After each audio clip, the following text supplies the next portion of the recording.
ఆంధ్రప్రదేశ్ ఉప ముఖ్యమంత్రి పవన్ కళ్యాణ్ నరదృష్టి వ్యాఖ్యలపై తెలంగాణ నేతలంతా స్పందిస్తున్నారు. మనతో పాటు మాజీ మంత్రి శ్రీనివాస్ గౌడ్ ఉన్నారు. సార్, ఎలా చూస్తారు పవన్ కళ్యాణ్ మాజీ అక్కడ ఉన్నటువంటి ఉప ముఖ్యమంత్రి, ఆంధ్రప్రదేశ్ ఉప ముఖ్యమంత్రి హోదాలో ఆయన చేసినటువంటి వ్యాఖ్యలను?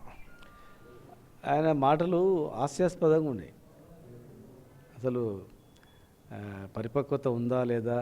ఒక ఉప ముఖ్యమంత్రిగా ఉండి కోనసీమల కొబ్బరి చెట్లు ఎండిపోతే తెలంగాణకి ఏం సంబంధం? పోయి నారావారి ఎక్కడ ఉన్నాక నరదృష్టి ఎక్కడ నుంచి ఉంటుంది?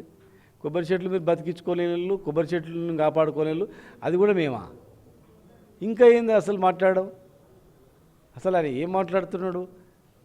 ఒకసారి చేగువీరా అంటారు, ఓసారి సనాతన ధర్మం అంటాడు, ఓసారి తెలంగాణ ఉద్యమం చాలా గొప్పది అంటారు, తెలంగాణ ఉద్యమం వాళ్ళని చూసి నేర్చుకోండి అంటాడు.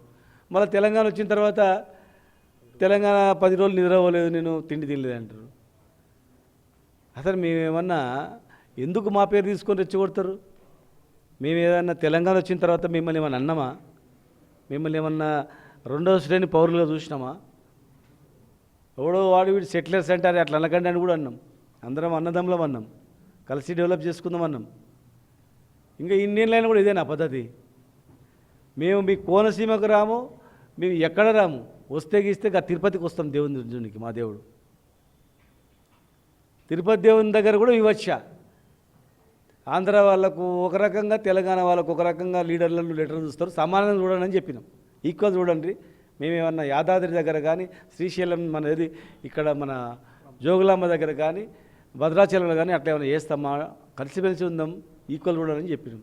దాన్ని కూడా పెద్ద చించుకున్నారు. మీరు ఉండేది హైదరాబాద్ లేకపోతేనే మీరు బతుకు తెరవలేదు, బతికేలేదు. అసలు సినిమాలు తీస్తే కూడా నిజాం ఏరియా మొత్తం మీరే ఉంచుకుంటారు, నిజాం ఏరియా మొత్తం కూడా మిగతా అమ్ముకుంటారు. సినిమాలు తీసేది ఇక్కడ, చూసేది ఇక్కడ, సంపాదించుకునేది ఇక్కడ, మీ ఆస్తులు ఇక్కడ, మీ బతుకు తెరువు ఇక్కడ. ఒక సంవత్సరం మీరు హైదరాబాద్ ముఖం చూడకుండా ఉండండి, ఒక 1 ఇయర్ మీరు దృష్టి తగులుతుంది అంటున్నారు కదా, నీ మీద కూడా దృష్టి తగులుతుంది. మరి నీ మీద కూడా దృష్టి తగులుతుందేమో. ఒక సంవత్సరం హైదరాబాద్ ముఖం చూడకుండా అక్కడే ఉండండి. మీకు అన్నిటికీ హైదరాబాద్ కావాలి, అన్నిటికీ తెలంగాణలో కావాలి, సంపాదించుకునే తెలంగాణ కావాలి, ఆస్తులు కూడబెట్టుకునే తెలంగాణ కావాలి, ఆదివారం అయితే సెటిల్మెంట్కు హైదరాబాద్ కావాలి. హైదరాబాద్ తెలంగాణలో ఏం పాపం చేసిర్రు మిమ్మల్ని? మీకు ఏం అన్యాయం చేసిరు? మేమేమన్నా మా బికార్ రాష్ట్రం ఇది? ఆంధ్రప్రదేశ్ ఏర్పడక ముందు ఒకప్పుడు ప్రపంచంలోనే ధనికమైన దేశం ఇది. వజ్ర వైడూర్యాలు ఇట్లా రోడ్ల మీద కిలోల కింద అమ్ముకునేటువంటి ప్రాంతం ఇది. అక్కడ బల్బు మీరు చూడనప్పుడు ఇక్కడ స్వయంగా ఐమాక్స్ థియేటర్ కింద మాది ఒక విద్యుత్ కేంద్రం ఉండేది, దాన్ని బొందబెట్టి ఐమాక్స్ థియేటర్ కట్టుకున్నారు. మీరు కావాలంటే ఐమాక్స్ థియేటర్ కాడ బోర్ వేయని, ఒక 1000 ఫీట్లు వేయని, మొత్తం బొగ్గొస్తుంది. అక్కడ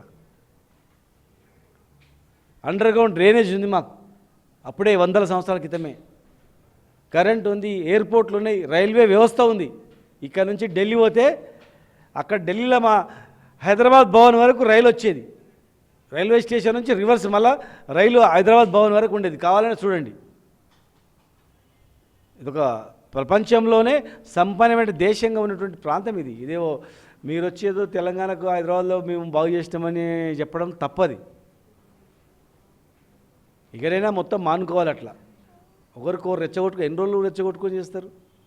తెలివిగా మంచిగా మీరు ఇండివిజువల్గా గెలవలేరు కనుక కమ్మ కాపు కాంబినేషన్లో మెల్లగా చంద్రబాబు నాయుడు సినిమాలో దొరికినట్టు ఛాన్స్ దొరికింది. కష్టాలు ఉన్నప్పుడు మీరు పోయిండ్రు, పలకరించారు, బుద్ధిగా లింకప్ జరిగింది సీరియల్.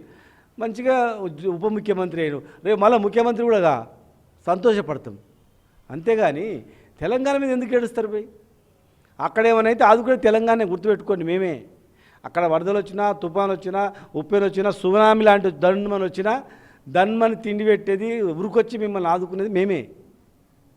కనుక పుట్టుట్టిగా తెలంగాణ మీద ఏడ్స్ మాడకండి. ఒక బాధ్యత గల వ్యక్తిగా నువ్వు ఆ రకంగా మీరు మాట్లాడితే ఇక మామూలుగా ఏముంటుంది చెప్పండి? పోయేంతకాలం ఇదే ఉంటుందా? విడిపోయిన తర్వాత కూడా ఇదేనా మాది? పచ్చగా ఉన్న కోనసీమ తెలంగాణ నేతల దృష్టి అంటే ఇక్కడ కొబ్బరి చెట్లు లేవు, ఇక్కడ కోనసీమ లాంటి ప్రాంతం లేదనే లాగా ఆయన మాట్లాడారని చెప్పి తెలంగాణ వాళ్ళు కూడా చాలామంది చెప్తున్నారు.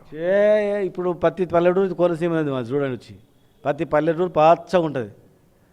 దేశంలో తెలంగాణ ఆంధ్ర కన్నా ఎక్కువ మేమే పంటలు పండిస్తాం. ఇండియాలోనే నెంబర్ 1 మాది వరి. అక్కడేముంది? అక్కడ అన్నీ ఉండి కొట్లాడుకుంటూ ఇవే రెచ్చగొట్టుకోవడం ఇచ్చుకోవడం తప్ప అక్కడ మంచి సముద్రం ఉంది, మైనింగ్ ఉంది, బ్రహ్మాండమైన వనరులు ఉన్నాయి. అవి వాడుకోకుండా ఇలాంటి రెచ్చగొట్టుకుంటా వాళ్ళు ఒకరి మీద ఒకరు వర్గాలు పోరులు తప్ప ఏం లేవు.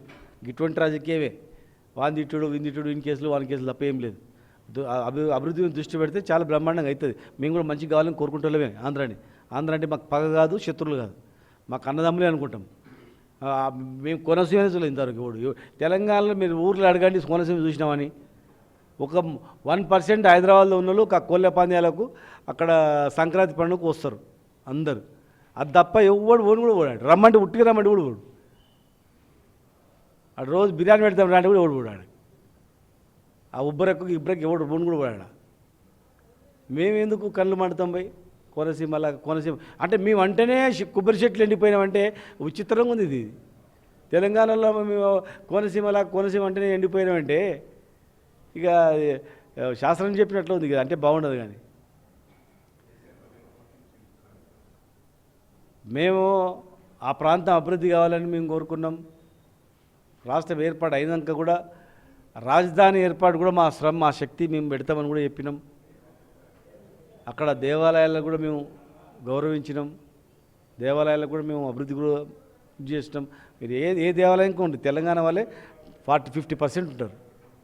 మీరు ఉండిన ఆదాయం కూడా చూడండి, మేము వేసిన ఉంటాయి. మేము ఏనాడు అట్లా దేవుడికి దేవుడు అది భగవంతుడు అందరి వాడు అనుకున్నాం. వాళ్ళేమో ప్రాంతం మా దేవుడే అనుకుంటారు. వాళ్ళు మా దేవుడే మా దగ్గరికి వీళ్ళు వస్తారు అనుకుంటారు. వాళ్ళు ఇంకా మైండ్ సెట్ వాళ్ళకి మారలేదు. ఇట్లా ఎదుగుతున్నారు కానీ మైండ్ పెరుగుతలేదు. అట్లా వాళ్ళు అట్లా కొట్లాడుకుంటారు. అంటే హైదరాబాద్లో కొట్లాటలు కావాలా, అట్లా అన్నందుకు ఈడ దాడులు కావాలా, దాడులు అయిపోయి ధర్నాలు కావాలా, సినిమా థియేటర్ కాడ గొడవలు కావాలి, ఇళ్ళ కాడ గొడవలు కావాలి, లొల్లులు అయిపోవాలి. అప్పుడు వీళ్ళందరూ అటు పోతే డెవలప్ అవుతుంది అనుకుంటారేమో. ఇట్లా అంటే వీళ్ళందరూ ఆంధ్ర వాళ్ళందరూ హైదరాబాద్ ఇచ్చిపెట్టిపోతే మా ప్రాంతం డెవలప్ అవుతుంది, వదులుతలేదు అనుకుంటారేమో. అట్లాంటి అభిప్రాయం ఉంటే ముందు నాయకులందరూ కూడా అమరావతిలో ఉండండి. టోటల్గా ఎవరి రాష్ట్రంలో వాళ్ళు ఉందాం, ఎవరిని కళ్ళు అనుకోవడం ఎందుకు పంచాయతీ అంతా. ఎవరి రాష్ట్రంలో వాళ్ళు ఎవరిని దేవుళ్ళని వాళ్ళు మొక్కుదాం, ఎవరిని తిండి వాళ్ళు తిందాం, ఎవరిని బతుకు వాళ్ళు బతుకుదాం. మేము మిమ్మల్ని అనడమేంది, మీరు మమ్మల్ని అనడమేంది, ఎందుకు ఇవన్నీ పంచాయతీలు అంతా. రైట్. అది కోనసీమ మీద నరదిష్టి అనే వ్యాఖ్యలు సరికావు. ఈ విధంగా మాట్లాడకూడదు. ఉప ముఖ్యమంత్రి హోదాలో ఉన్నటువంటి పవన్ కళ్యాణ్ ఇలాంటి వ్యాఖ్యలు చేయడం సరికాదని చెప్పి మాజీ మంత్రి శ్రీనివాస్ గౌడ్ చెప్తున్నారు.